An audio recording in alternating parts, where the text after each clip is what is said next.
नमस्कार दोस्तों, हमारे YouTube चैनल में आपका स्वागत है। स्टैटिस्टिक्स यानी सांख्यिकी की वीडियो आगे बढ़ाते हुए आज दूसरा टॉपिक है।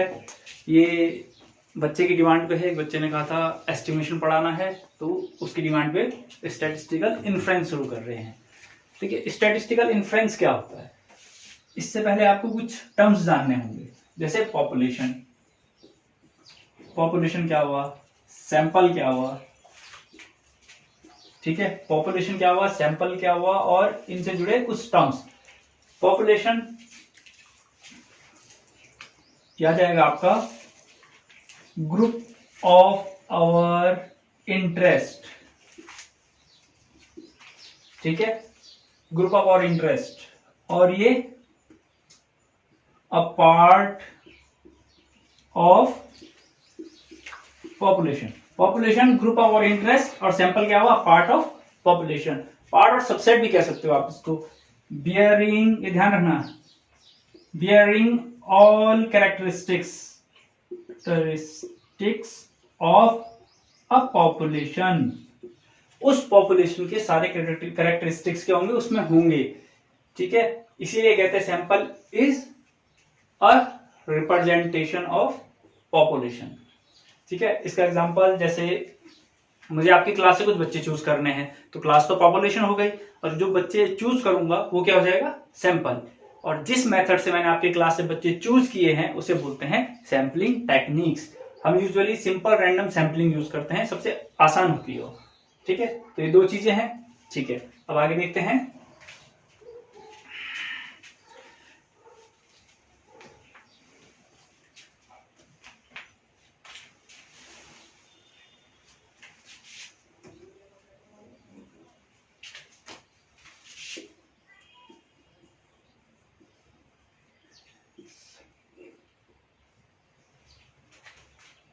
देखिए आगे देखते हैं।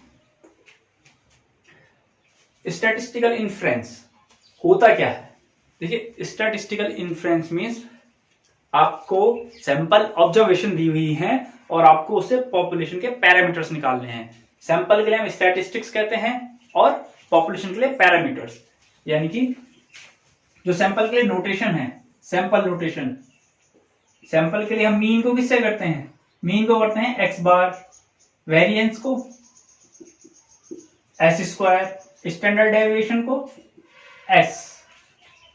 ठीक है, और पॉपुलेशन के लिए, हाँ यहां नंबर ऑफ सैंपल भी आता है। नंबर ऑफ सैंपल के लिए स्मॉल एन।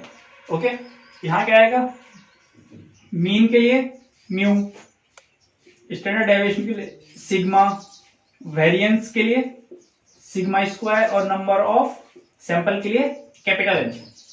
ठीक है, एक और आता है स्टैंडर्ड एरर, ये आता है सिग्मा अपॉन अंडर एन। देखिए ये दोनों फॉर्मूले यहां भी लगते हैं, यहां भी लगते हैं, लेकिन कब, स्मॉल एन लिखा हुआ है मैंने, ये कैपिटल सिग्मा लिखा हुआ है, लेकिन जब यहां लिखेंगे इसे स्टैंडर्ड एरर, तो क्या जाएगा, s upon under n, number of observation.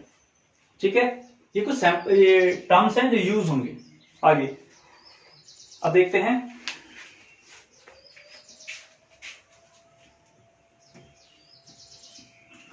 जो स्टैटिस्टिकल इन्फ्रेंस होता है, इसका मतलब होता है सैंपल स्टैटिस्टिक्स से पॉपुलेशन पैरामीटर निकालना। तो ये दो टाइप के होते हैं, एक होता है हमारा एस्टिमेशन, और एक होता है हाइपोथेसिस टेस्टिंग।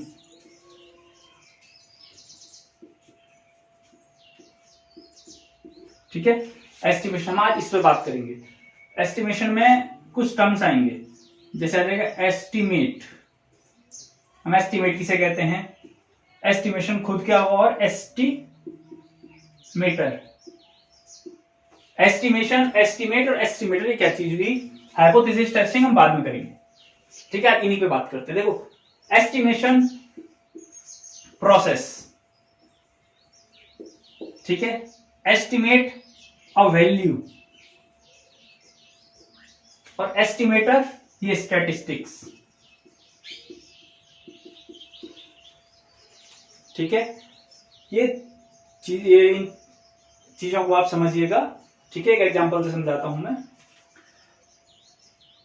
मीन निकालते हैं तो मीन के लिए आता है समीशन x अपॉन n, और इसकी वैल्यू कुछ आती है, सपोज 10 आ गई, ठीक है। तो जो 10 आया, 10 इज एस्टिमेट। जो ये किया है, क्या किया है मैंने, x बार निकाला है, वो क्या है, एस्टिमेटर, ठीक है। और जो पूरी प्रोसेस है, उस प्रोसेस को क्या कहते हैं, एस्टिमेशन। क्लियर? मींस हमने x बार निकाला, x बार क्या है, यानी कि मीन। एस्टिमेटर, एस्टिमेट कर रहे हैं, एस्टिमेट करना मतलब जजमेंट करना, अंदाजा लगाना, ठीक है। एस्टिमेशन की प्रोसेस के अंदर यही आता है, अंदाजा लगाना। ये कह सकते हैं हम पे 10 ऑब्जर्वेशन दे रखी हैं और उसके थ्रू हमें पॉपुलेशन का कोई पैरामीटर निकालना है, ठीक है।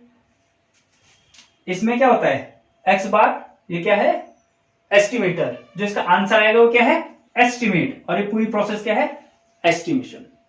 क्लियर? प्रोसेस ऑफ, देखो एस्टिमेशन की definition, process of obtaining, process of obtaining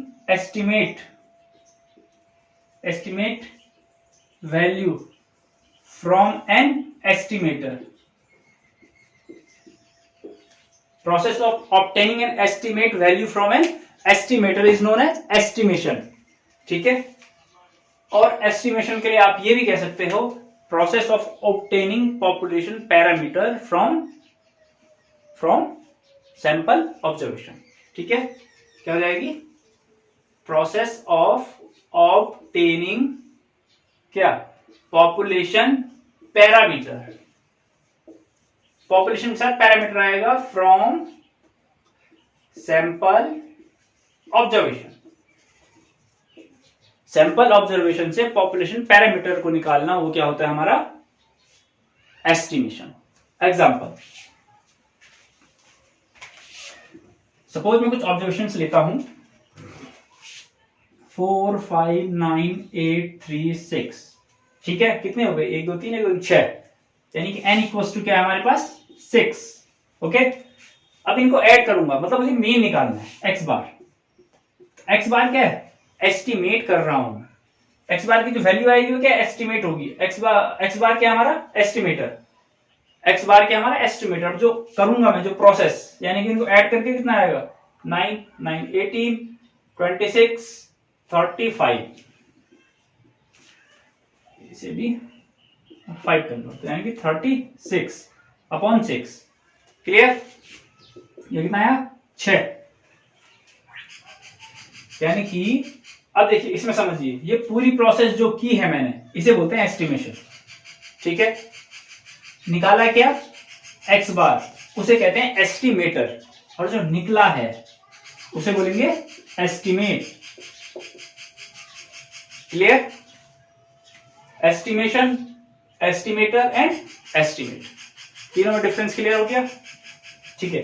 चलिए आगे चलते हैं। अब जो हमारा एस्टिमेशन होता है, एस्टिमेशन हमारा 2 टाइप का होता है,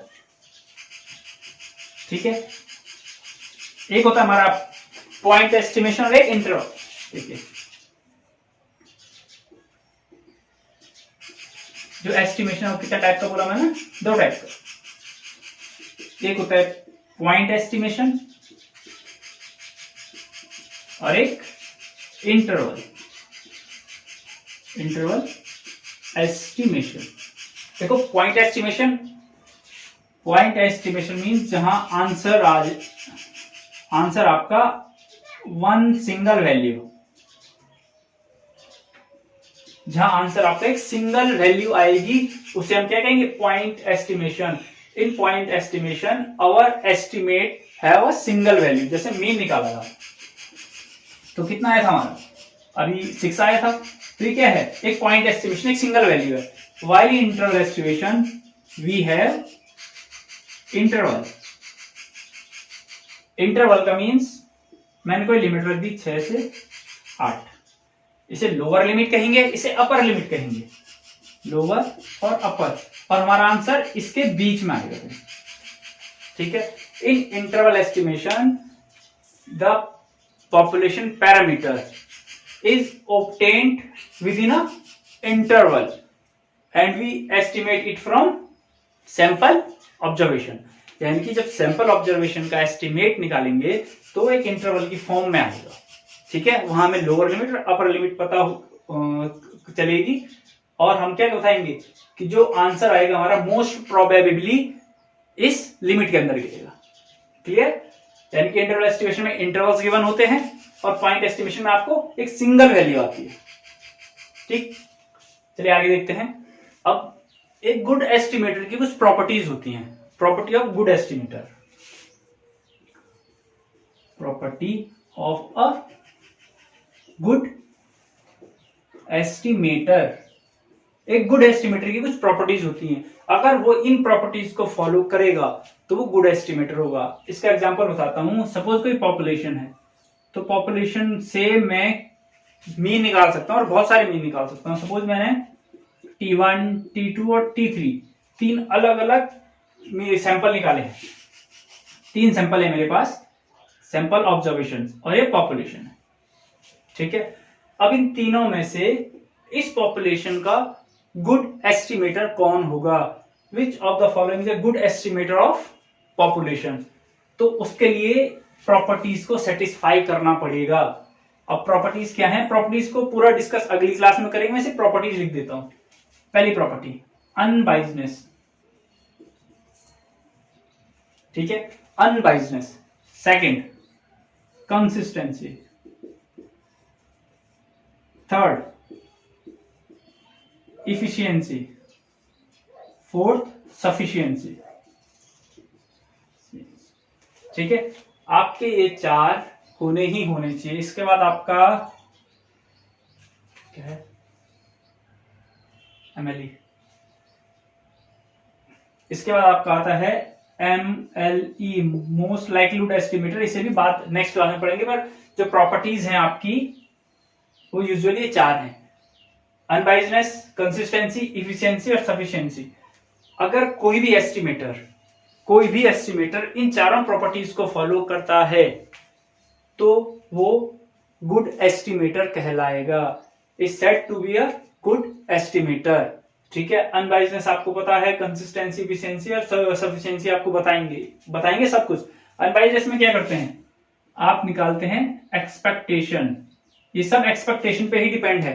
expectation of x y equals to mu, यानी कि मैंने सिंपल के मीन निकाले तीनों के, और तीनों का एक्सपेक्टेशन जो म्यू के बराबर आएगा।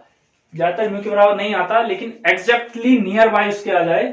सपोज आपका पॉपुलेशन मीन है 10 और इसका मीन आ गया 9, इसका 11 और इसका आ गया 9.8, तो हम उसे चूज करेंगे जो नियर होगा। और ये 10 कब बनेगा? जब हमारा सैंपल का साइज बढ़ता रहेगा। अगर मैं देखिए n और n, ये पॉपुलेशन के लिए है और ये सैंपल के लिए है। अगर यहां से मेरा मीन आ गया 9.8 और यहां पे मीन आया था 10, ठीक है। जैसे जैसे n tends to n, small n capital N को टेंस करेगा, जो आपका मीन है वो भी चेंज होके पॉपुलेशन मीन की तरफ चला जाएगा। बहुत कम चांस है कि दोनों का मीन एक जैसा आए। अगर एक जैसा आ गया तो क्या है? बेस्ट एस्टिमेटर है, ठीक है। बाकी हम नेक्स्ट क्लास में डिस्कस करेंगे। Thank you, keep watching.